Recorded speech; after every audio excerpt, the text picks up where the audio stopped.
데살로니가전서 4장 13절부터 18절까지의 말씀 찾으셨으면 저하고 여러분들하고 한 절씩 교독하겠습니다.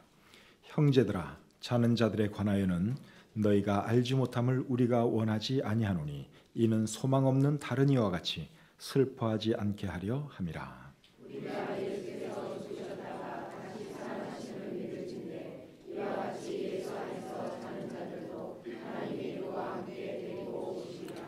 우리가 주의 말씀으로 너희에게 이것을 말하노니 주께서 강림하실 때까지 우리 살아남아 있는 자도 자는 자보다 결코 앞서지 못하리라.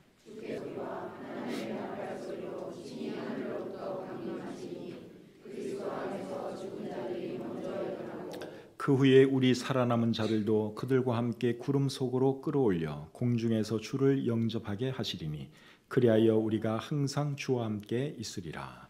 그러므로 이러한 말로 서로 위로하라. 아멘. 잠시 기도하겠습니다. 사랑과 은혜가 충만하신 하나님, 우리에게 영원한 천국의 소망을 허락해 주시고 하루하루 주님 은혜 가운데 살아가게 해주신 것 감사합니다. 하나님 없다 말하는 자도 많고 하나님을 등지고 살아가는 사람들도 많지만 참 저희가 우둔하지만 그래도 하나님을 알게 하시고 하나님께서 보내신 예수 그리스도를 우리의 구주로 영접하고 하나님의 자녀가 되게 해주신 것 감사합니다. 세상 살아가는 것이 힘들고 어렵지만 그래도 주님께서 우리를 늘 도와주시고 지켜주시니 얼마나 감사한지요. 또 매 주일마다 이곳으로 불러주시고 살아가는 분들과 함께 우리 주님을 예배하게 해주신 것도 감사합니다. 하나님, 우리가 드리는 예배를 기쁘게 받아주시고 우리에게 큰 은혜가 있게 해 주시옵소서. 이 한 해가 얼마 남지 않았습니다. 마무리 잘 하시도록 도와주시옵소서. 오늘 눈 때문에 또 우리와 함께하지 못한 지체들도 있습니다. 또 건강이 좋지 못해서 함께하지 못한 분들도 있습니다. 또 그분들 중에 지금 또 동영상을 통해서 예배드리는 분들도 있을 터인데 하나님, 그분들 위에도 함께해 주시고 또 다음 시간에 우리와 함께 이 자리에서 주님을 예배하시도록 건강의 복을 허락해 주시옵소서. 말씀을 온전히 주님께 의탁하오며 예수님의 이름으로 기도드립니다. 아멘. 자리에 앉겠습니다.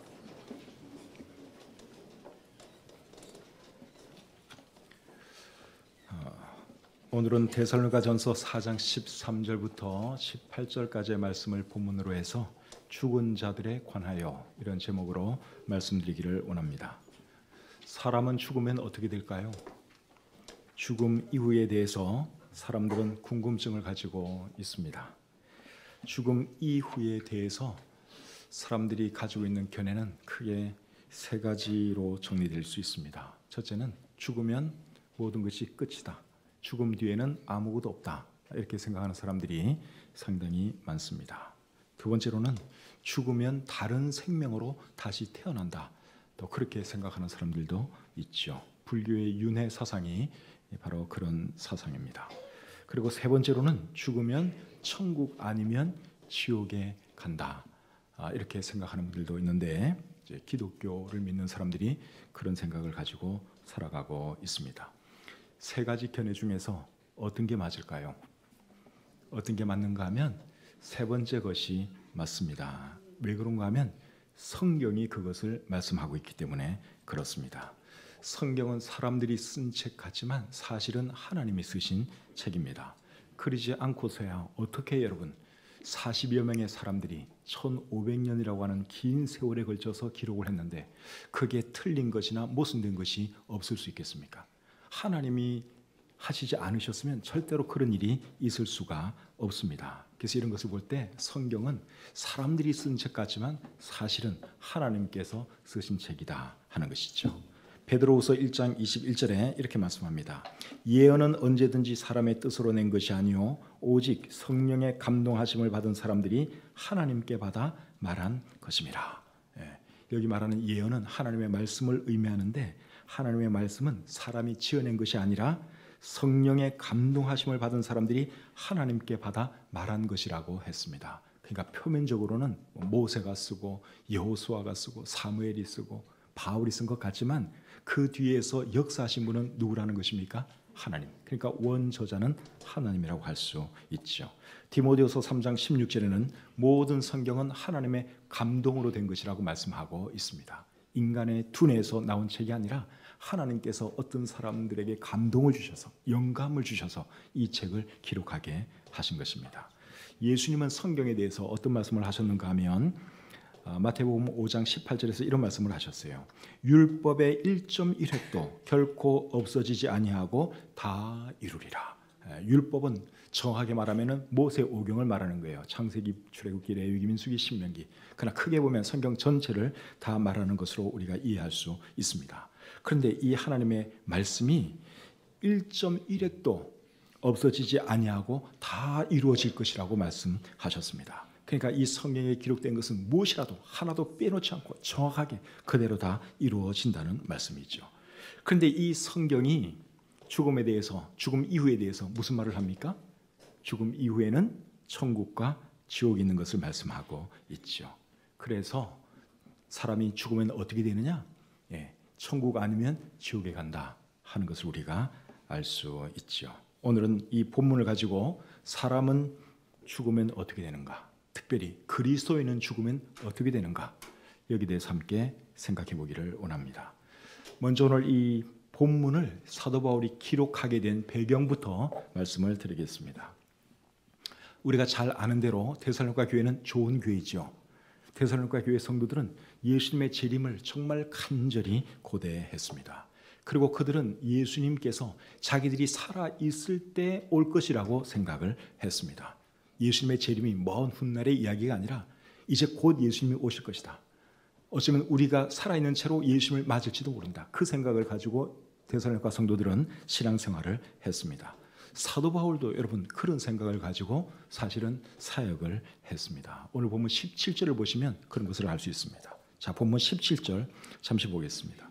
그 후에 우리 살아남은 자들도 그들과 함께 구름 속으로 끌어올려 공중에서 주를 영접하게 하시리니 그리하여 우리가 항상 주와 함께 있으리라. 자, 여기 보시면 사도 바울이 우리라고 하는 말을 쓰고 있죠. 우리라는 말 속에는 사도 바울 자신도 포함되는 거죠. 그런데 여기 뭐라 했는가 하면 우리 살아남은 자들도 그들과 함께 구름 속으로 끌어올려 공중에서 주를 영접하게 하신다. 그렇게 말씀하고 있습니다. 이제 이런 것을 보면 사도 바울 자신도 예수님께서 자기가 살아있을 때 올 것으로 기대했구나 하는 것을 우리가 알 수 있죠. 우리가 잘 아는 것처럼 사도 바울은 결혼을 하지 않고 주님을 위해서 한평생 살았던 사람입니다. 근데 왜 그분이 결혼을 안 했을까? 어쩌면 예수님께서 곧 오실 것이라고 생각했기 때문에 결혼을 안 했을 수도 있습니다. 고린도전서 7장에 있는 말씀을 잘 읽어보시면 이제 그런 것을 우리가 추측할 수 있습니다. 고린도전서 7장 26절에서 사도 바울이 이렇게 말을 합니다. 내 생각에는 이것이 좋으니 곧 임박한 환난으로 말미암아 사람이 그냥 지내는 것이 좋으니라. 임박한 환난으로 말미암아 사람이 그냥 지내는 것이 좋으니라. 이런 말을 했고, 그 다음에 29절에서는 이렇게 말합니다. 형제들아, 내가 이 말을 하노니 그 때가 단축하여진 고로 이후부터 안에 있는 자들은 없는 자 같이 하며. 그래서 이런 말씀들을 미루어서 생각해 보면 사도 바울이 결혼하지 않은 것이 어쩌면 곧 임박한 예수님의 재림을 생각하기 때문에 그런 것이 아닌가, 그런 생각이 듭니다. 그러니 데살로니가 교회 성도들도 당연히 예수님께서 곧 오실 것이라고 생각을 하고 신앙생활을 했죠. 그런데 데살로니가 교회 성도들 중에 한 사람씩 이제 죽는, 먼저 세상을 떠나는 그런 성도들이 생겨나기 시작했습니다. 그것을 보면서 데살로니가 교회 성도들은 굉장히 안타깝게 생각을 했습니다. 그리고 먼저 간 그 성도들에 대해서 무척 슬픈 마음을 가지고 있었습니다. 조금만 더 오래 살면 우리 주님 만나는 건데, 이제 이런 아쉬움도 있고, 또 먼저 간 것에 대해서 참 슬퍼하는, 애통해하는 그런 마음들이 데살로니가 교회 성도들 마음속에 있었던 거예요. 그래서 사도 바울이 예수님의 재림을 보지 못하고 죽은 그리스도인들은 어떻게 되는가, 거기에 대해서 뭔가를 말해줄 필요성을 느낀 거예요. 그렇게 해서 쓰게 된 내용이 오늘 이 본문에 기록된 내용입니다. 자, 그럼 이제 본문의 내용을 우리가 살펴보면서 함께 생각을 해보겠습니다. 13절 말씀 같이 읽겠습니다. 13절 시작. 형제들아, 자는 자들에 관하여는 너희가 알지 못함을 우리가 원하지 아니하노니 이는 소망 없는 다른 이와 같이 슬퍼하지 않게 하려 함이라. 자, 여기 보니까 자는 자들에 대해서 이제 사도 바울이 말씀을 하고 있죠. 여기 자는 자들은 죽은 자를 의미하는 것입니다. 더 정확하게 말하면 예수님 믿고 죽은 사람들에 대해서 이제 쓰고 있는 내용이죠. 근데 왜 예수 믿고 죽은 사람들을 자는 자들로 표현했느냐 하는 거예요. 그 이유는 자는 자는 다시 일어나죠. 그와 마찬가지로 예수님 믿고 죽은 사람들도 다시 일어날 것이기 때문에 죽은 사람들을 죽은 사람이라고 표현하지 않고 자는 자들 그렇게 표현한 것이죠. 그렇기 때문에 우리 그리스도인들은 다른 그리스도인의 죽음에 대해서 크게 슬퍼할 이유가 없다 하는 것을 지금 사도 바울이 말씀하고 있습니다. 14절 말씀 또 읽어보겠습니다. 14절 시작. 우리가 예수께서 죽으셨다가 다시 살아나심을 믿을진대 이와 같이 예수 안에서 자는 자들도 하나님이 그와 함께 데리고 오시리라. 14절 말씀에 의하면 예수님 믿고 죽은 사람들이 다시 살아날 것을 믿을 수 있는 근거가 뭐라는 것입니까? 예수님의 부활이라는 것이죠. 우리가 예수님 믿고 죽으면 언젠가 다시 살아나게 되는데 그렇게 믿고 말할 수 있는 근거가 예수님이 살아나셨기 때문에 우리가 그렇게 말할 수 있다. 지금 여기서 그 말을 하고 있습니다. 여러분, 예수님이 살아나셨다면, 부활하셨다면 예수님 믿고 죽은 사람들도 다시 살아날 수 있겠죠. 예수님이 살아나지 못하셨다면 예수님 아무리 믿어도 부활할 수 없어요. 근데 예수님이 정말 다시 살아나셨다면 예수님 믿는 사람들도 당연히 살아날 수 있습니다. 왜냐하면 예수님이 그렇게 약속해 주셨으니까. 또 예수님이 부활하셨다면 천국과 지옥도 분명히 존재하죠. 왜냐하면 예수님이 천국과 지옥에 대해서 많은 말씀을 하셨거든요. 천국과 지옥이 분명히 존재한다고 우리 예수님이 말씀을 하셨거든요. 그런데 예수님이 정말 다시 살아나셨다? 그러면 천국과 지옥도 있는 겁니까? 없는 겁니까? 있는 거죠. 예수님이 정말 살아나셨다면 예수님이 하신 말씀 그거 다 사실이에요. 그리고 예수님이 하나님이 계시느냐 계시지 않느냐 이 문제도 마찬가지입니다. 예수님이 정말 부활하셨다면 하나님은 살아 계시는 거 맞죠? 왜냐하면 예수님 자신이 내가 하늘로부터 왔다. 하나님께로부터 왔다. 이런 말씀도 했고 내가 또 하늘로 돌아가야 한다. 하나님께로 돌아가야 한다. 하는 이런 말씀도 하셨어요. 그러니까 예수님 말씀에 의하면 분명히 하나님이 살아계시거든요. 그런데 예수님이 정말 살아나셨다면 하나님이 계신 거 맞죠? 예수님이 살아나지 않으셨다면 예수님이 하신 말씀 다 거짓말이에요. 하나도 믿을 거 없어요.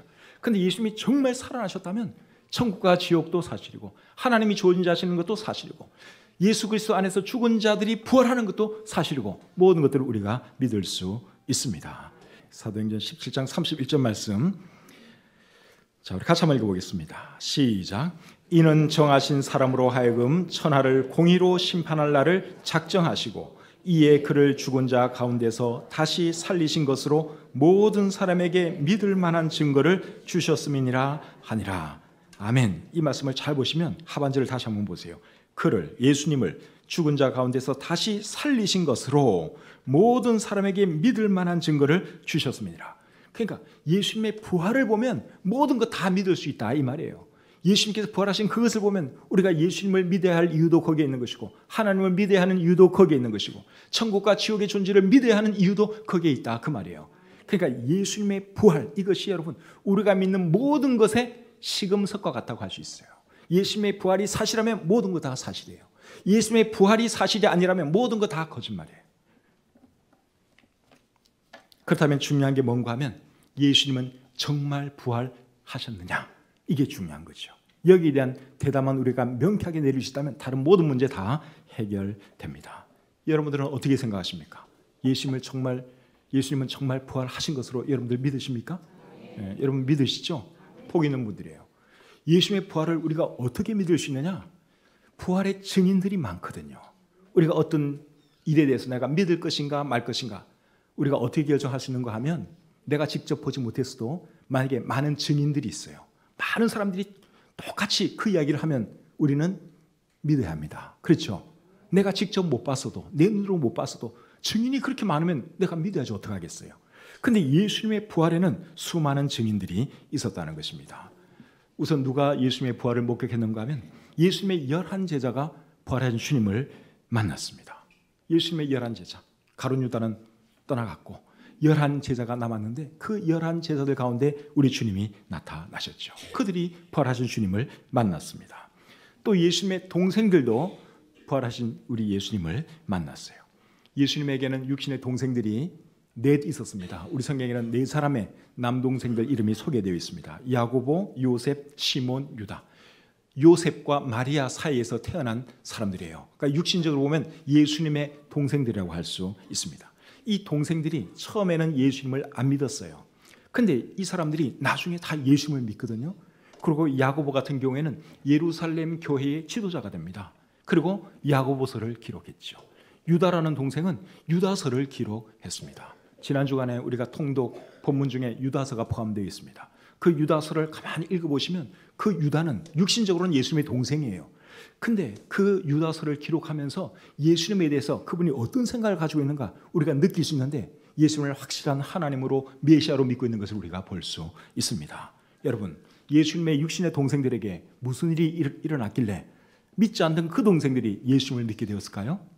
그들도 부활하신 예수님을 만난 것입니다. 그래서 육신적으로는 자기네들의 형님이지만 저분이야말로 저분이 말씀하는 것처럼 하나님의 아들이 맞고 메시아가 맞구나, 그렇게 해서 믿게 된 거지요.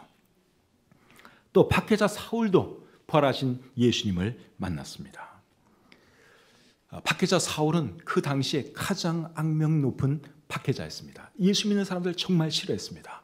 교회는 이 땅에서 사라져야 한다고 믿었던 사람입니다. 그래서 교회를 핍박하고 예수 믿는 사람들 잡아가두고 그런 일을 했던 사람이 박해자 사울이에요. 젊었을 때부터 그 일을 했습니다.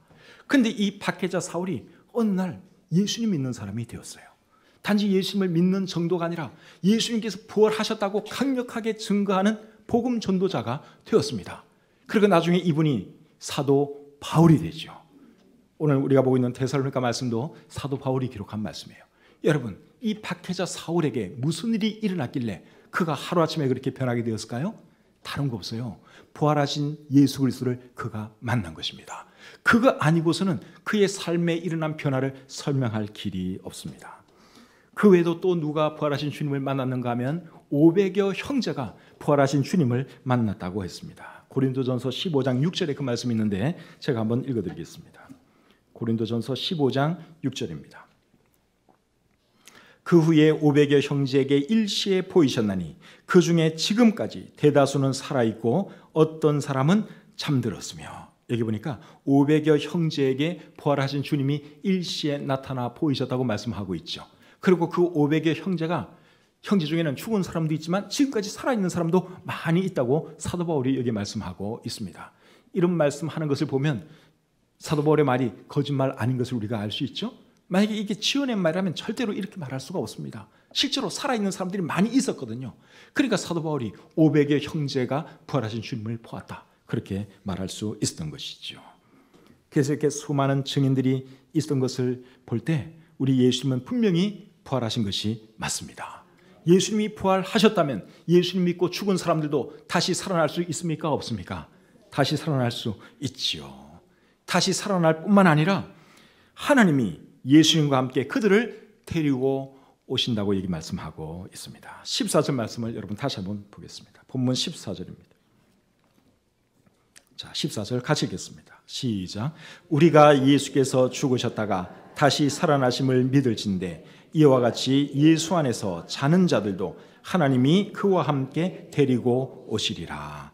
아멘. 하반절에 보니까 예수 안에서 자는 자들, 예수님 믿고 죽은 자들을 말하는 거죠.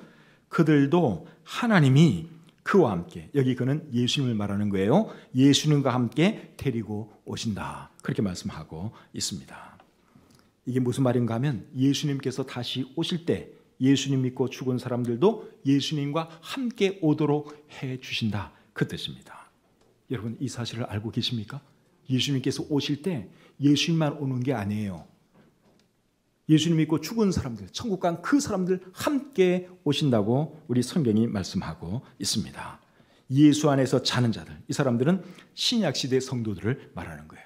신약 시대 성도들 중에 예수님 믿다가 먼저 천국 간 사람들 많이 계시겠죠. 그분들 지금 어디에 계십니까? 천국에 있죠.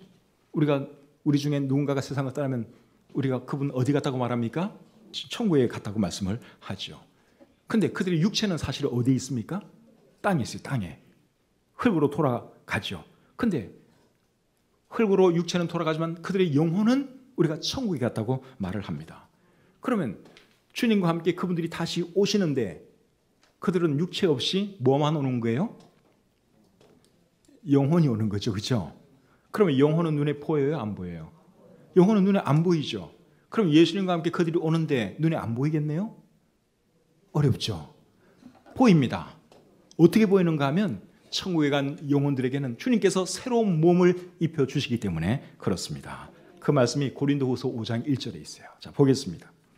시작. 만일 땅에 있는 우리의 장막집이 무너지면 하나님께서 지으신 집, 곧 손으로 지은 것이 아니요 하늘에 있는 영원한 집이 우리에게 있는 줄 아느니라. 여기 보니까 장막집이 나오고요, 하늘에 있는 영원한 집이 나와요.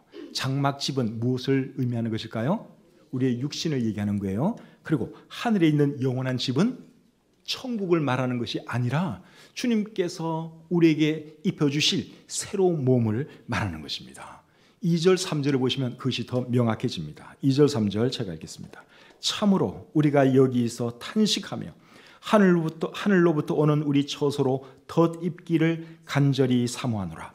이렇게 입음은 우리가 벗은 자들로 발견되지 않으려 함이라. 그래서 2절 3절의 내용을 잘 보시면 1절에서 말한 하늘에 있는 영원한 집은 우리가 입게 될 새로운 몸을 말하는 것이죠.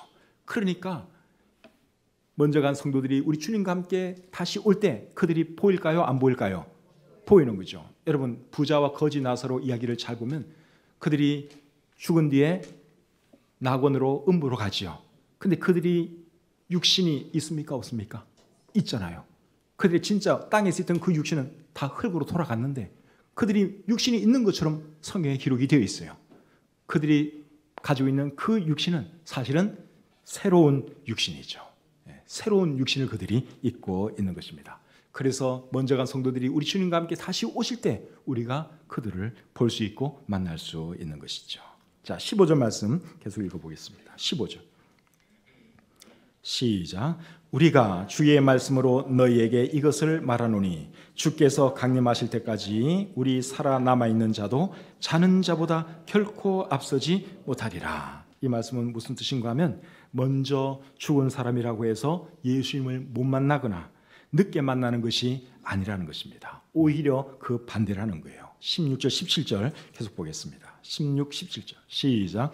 주께서 호령과 천사장의 소리와 하나님의 나팔 소리로 친히 하늘로부터 강림하시리니 그리스도 안에서 죽은 자들이 먼저 일어나고 그 후에 우리 살아남은 자들도 그들과 함께 구름 속으로 끌어올려 공중에서 주를 영접하게 하시리니 그리하여 우리가 항상 주와 함께 있으리라. 아멘.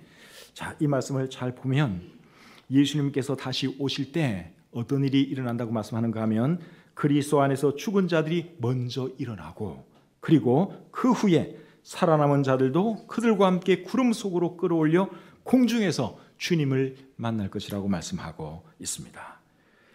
그런데 이 말씀을 여러분들이 잘 보면 예수님께서 재림하실 때는 지상으로 바로 오는 것이 아니라 먼저 어디로 오시는 것입니까? 공중으로 오시죠. 먼저 공중으로 오세요. 그리고 공중으로 예수님께서 오실 때 예수 그리스도 안에서 죽은 사람들, 예수 믿고 죽은 사람들, 또 살아있는 사람들이 어떻게 되느냐? 공중으로 들림받게 되죠. 그 사건을 일컬어서 뭐라 그럽니까? 휴거라 그랬죠.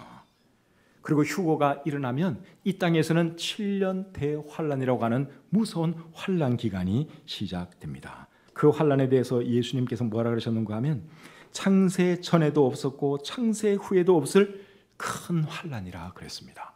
그러니까 공중으로 들림받고 나면 이제 이 땅에 남은 사람들, 안 믿는 사람들이 남겠죠. 그들이 이제 7년 대환란에 들어가게 되는 것이죠. 그 7년 대환란에 대해서는 요한계시록에 잘 기록이 되어 있습니다. 요한계시록 6장부터 18장까지의 내용이 그게 7년 대환란 기간에 일어날 일들입니다. 그리고 이 환란 기간이 지나면 이제 공중에 있는 예수님과 그 성도들이 지상으로 내려오게 되죠.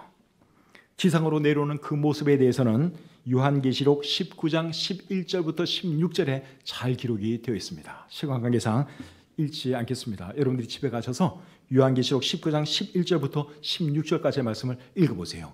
그 장면은 공중에 있던 예수님과 성도들이 지상으로 내려오는 지상 재림의 모습이에요. 근데 지상 재림이 있기 전에 먼저 우리 주님이 어디로 오신다고요? 공중으로. 공중으로 재림하시는 모습은 성경 어디에 기록되어 있느냐? 오늘 본문 16절에 기록되어 있죠. 16절을 다시 보겠습니다. 주께서 호령과 천사장의 소리와 하나님의 나팔 소리로 친히 하늘로부터 강림하시리니. 이제 이 말씀은 예수님의 공중 재림 그 장면을 묘사한 내용입니다. 예수님께서 공중으로 재림하실 때 호령이 있다고 얘기 말씀을 하고 있죠. 호령이라고 하는 것은 큰 소리로 명령하는 것을 호령이라고 합니다. 이 호령은 우리 주님의 호령이지요. 죽은 자들을 살리는 아마 그런 호령이라고 생각이 됩니다. 그리고 이 땅에 있는 성도들에게 위로 올라오라고 명령하는 그 호령이라고 생각이 듭니다. 요한복음 5장 25절에 보면 진실로 진실로 너희에게 이르노니 죽은 자들이 하나님의 아들의 음성을 들을 때가 오나니 곧 이때라. 듣는 자는 살아나리라. 예수님께서 죽은 자들을 향하여 살아나라고 크게 호령을 하세요. 그럼 그 음성을 듣고 죽은 자들이 살아난다고 여기 말씀하고 있습니다. 예수님께서 이 땅에 계실 때 죽은 나사로를 살린 적이 있죠. 죽은 나사로를 살릴 때 나사로의 무덤 앞에 서서 예수님이 뭐라 그러셨죠? 나사로야 나오라 크게 소리치셨습니다. 그 소리를 들은 죽은 나사로가 일어나서 무덤 밖으로 나왔죠. 우리도 아마 이런 비슷한 명령을 듣게 될 것입니다. 죽은 누구누구야 일어나라 하면 이제 죽은 사람들 다 일어나는 거죠. 그리고 요한계시록 11장에 보시면 두 증인이 하늘로부터 이리로 올라오라 하는 큰 소리를 듣고 그들이 하늘로 올라가는 장면이 기록되어 있습니다. 아마 우리들을 향해서도 이런 명령하실 거예요. 이리로 올라오라. 그러면 예수 믿고 구원받은 그리스도인들이 다 공중으로 올라가게 되는 것이죠. 여기는 말하는 호령이 일종의 그런 내용이라고 생각이 됩니다. 그리고 또 누구의 소리가 있는가 하면 천사장의 소리가 있다고 말씀하고 있죠. 예수님께서 오실 때 구원받은 성도들과 함께 또 누가 오는가 하면 천군 천사 대동해서 내려오게 되죠. 천사 중에서 제일 높은 사람이 천사장이에요. 근데 천사장도 어떤 여기에 소리를 내는 것을 말씀하고 있습니다. 그 소리의 내용은 성경에 기록되어 있지 않으니까 우리가 잘 모르겠습니다. 천사들을 치유하는 소리일 수도 있고 아니면 오실 예수님의 그 길을 평탄케 하기 위해서 외치는 어떤 소리일 수도 있고 또 예수님을 찬양하는 그런 찬양의 소리일 수도 있고 그 내용은 모르겠지만 어쨌든 천사장의 소리도 있을 것을 말씀하고 있습니다. 그리고 또 뭐가 있어요? 하나님의 나팔 소리. 하나님의 나팔 소리가 있다고 말씀을 하고 있죠. 이 하나님의 나팔 소리는 예수님의 재림을 알리는 나팔 소리죠. 이 나팔 소리가 어떨까? 감히 상상도 할 수 없고 참 들어본 적이 없는 정말 웅장하고 아름답고 그런 나팔 소리라고 생각이 들어요. 근데 예수님께서 오실 때 그런 나팔 소리가 이제 우리들의 귀에 들리게 될 것입니다. 뭐 우리뿐만 아니라 이 땅의 모든 사람들이 저는 다 듣게 될 것이라고 생각을 합니다. 뭐 비밀로 오실 이유가 없잖아요. 영광스럽게 오시는데 나팔 소리 울리면서 멋진 모습으로 먼저 공중으로 오시는 것이죠. 오늘날 자기가 재림 예수라고 주장하는 사람들이 우리나라에 굉장히 많습니다. 내가 재림 예수다. 내가 하나님이다. 그런 사람들이 진짜 많아요. 우리나라에. 근데 여러분 그거 다 거짓말이에요. 재림 예수는 여러분 몰래 오는 게 아닙니다. 또 사람의 몸을 통해서 오시지도 않아요. 예수님께서 하늘로 올라가신 그 모습 그대로 다시 오시죠. 그리고 올 때는 큰 나팔 소리와 함께 오십니다. 그러니까 다 알게 되는 거예요. 근데 갑자기 자기가 뭐 재림 예수라 그러면서 사람들 현혹한 사람들이 있는데 그런 거 속아 넘어가면 안 되죠. 그리고 예수님께서 공중으로 재림하시면 이제 죽은 자들이 일어나고 그리고 살아남아 있는 사람들은 그 몸이 순식간으로 변화되면서 공중으로 올라가게 됩니다. 그 말씀이 고린도전서 15장 50절부터 52절에 기록되어 있습니다. 자, 한번 보겠습니다. 형제들아 내가 이것을 말하노니 혈과 육은 하나님 나라를 이어받을 수 없고 또한 썩는 것은 썩지 아니하는 것을 유업으로 받지 못하느니라. 보라 내가 너희에게 비밀을 말하노니 우리가 다 잠잘 것이 아니요 마지막 나팔에 순식간에 호련히 다 변화되리니 나팔 소리가 나매 죽은 자들이 썩지 아니할 것으로 다시 살아나고 우리도 변화되리라. 예수님의 이 재림 나팔 소리가 울려 퍼지면 죽은 자들의 몸이 변화되면서 부활하고 그리고 살아있는 사람들도 몸이 변화되면서 이제 공중으로 올라가게 된다고 말씀하고 있죠. 지금 우리의 이 몸 가지고는 여러분 절대로 못 올라갑니다. 예, 절대로 못 올라가요. 그런데 예수님께서 오실 때 우리의 몸이 호련히 변화됩니다. 그러니까 순간적으로 올라갈 수가 있는 것이죠. 그리고 죽은 자들이 다시 살아난다고 했는데, 죽은 자들이 다시 살아날 때는 옛날에 자기가 가지고 있었던 원래 살과 뼈 이런 것으로 착착착 조립이 돼가지고 살아나는 것이 아니라 전혀 새로운 몸으로 우리 주님께서 살려주십니다. 그러니까 죽어서 흙이 돼도 상관없어요. 재가 돼도 상관없어요. 왜냐하면 어차피 그 재로 가지고 우리 주님께서 부활시키는 것이 아니기 때문에. 지금 이 살 가지고 여러분 아무리 다시 이렇게 해놔야 이 몸 가지고는 못 올라가요. 그러니까 어차피 죽은 사람들 새로운 재료로 하나님께서 만들어 주시는 것이죠. 고린도전서 15장에 보시면 이제 그것을 어떻게 바울이 설명하는가 하면, 씨가 땅에 묻히면 그 씨가 썩어서 그 씨에서 뭐가 나옵니까? 새로운 싹이 나오죠. 조그만 씨가 썩어요. 결국은 그 씨는 없어지는 거예요. 그런데 그 씨에서 참 신비한 새로운 생명이 돋아나잖아요. 우리 육신이 땅에 묻혀서 썩어지지만 그것처럼 우리가 새로운 몸으로 부활하게 된다. 사도 바울은 그렇게 설명하고 있습니다. 고린도전서 15장 42절에 보니까 죽은 자의 부활도 그와 같으니 썩은 것으로 심고 썩지 아니할 것으로 다시 살아난다 그랬습니다. 그리고 우리가 공중으로 들림받으면 공중에서 사랑하는 주님도 만나고, 먼저 간 사랑하는 우리 가족들, 또 우리 형제자매들도 만나게 되는 것이죠. 만나게 되면 알아볼 수 있을까요? 없을까요? 알아볼 수 없을까요? 알아볼 수 있어요. 아까 제가 얘기했잖아요. 부자와 거지 나사로, 음부와 낙원에 각기 다른 장소로 갔지만 서로 알아보잖아요. 그죠? 예, 다 알아봅니다. 그러니까 먼저 간 우리 가족들 알아보죠. 먼저 간 성도들 다 알아봅니다. 물론 땅에 있을 때보다는 훨씬 더 좋은 상태로 우리가 만나게 되겠죠. 예, 땅에서는 아픈 것도 있고 못생긴 것도 있고 많이 있을 수 있지만, 그때는 완벽한 몸으로 우리가 만나니까 정말 좋은 모습으로 만나죠. 그러면서도 다 알아볼 수 있습니다. 그날이 기다려지지 않습니까? 기다려지죠. 저는 그날이 굉장히 기다려집니다. 그날 여러분은 누구를 만나보고 싶어요? 누가 제일 보고 싶습니까? 물론 우리 주님 보고 싶을 것이고, 그 외에 먼저 간 가족들, 또 친척들, 주 안의 성도님들 만나고 싶죠. 여러분들에게도 다 만나고 싶은 분들이 있을 것입니다. 저는 우리 어머님이 제일 보고 싶습니다. 오늘 아침에 차 타고 오면서 우리 집사람이 이런 얘기 하더라고요. 이렇게 눈 많이 오면은 자기 아버지가 생각이 많이 나는 것 같더라고요. 미국에 우리 집사람이 살던 곳이 오하이오주인데 거기 눈이 엄청 많이 오거든요. 그럼 눈이 많이 오면 그 차들 이제 눈을 다 이렇게 치우는데, 그 차에 쌓인 눈을 누가 다 치웠느냐? 우리 집사람 아버지가 다 치웁니다. 저희 장인어른이. 차가 이제 식구들마다 있으니까 서너 대 있잖아요. 그 차, 눈 덮인 그 차를 아버지가 다 청소해 준 거예요. 그러니까 우리 집사람은 눈 오는 날 아버지가 생각나는 거예요. 그 아버지. 그러니까 우리 집사람은 누가 제일 보고 싶을 것 같습니까? 돌아가신 자기 아버지가 제일 보고 싶겠죠. 예. 여러분들에게도 보고 싶은 분이 있을 거예요. 그날 여러분 보게 될 것입니다. 그날을 소망하면서 살아가는 저와 여러분들이 되셨으면 좋겠습니다. 그러니까 먼저 간 우리 가족들, 성도들에 대해서 크게 슬퍼할 이유가 있습니까? 없습니까? 없죠. 아쉽지만 그냥 통곡을 하면서 절망감을 느끼면서 슬퍼할 필요는 없어요. 18절 한번 보겠습니다. 본문 18절 보시면, 그러므로 이러한 말로 서로 위로하라. 우리에게 소망이 있습니다.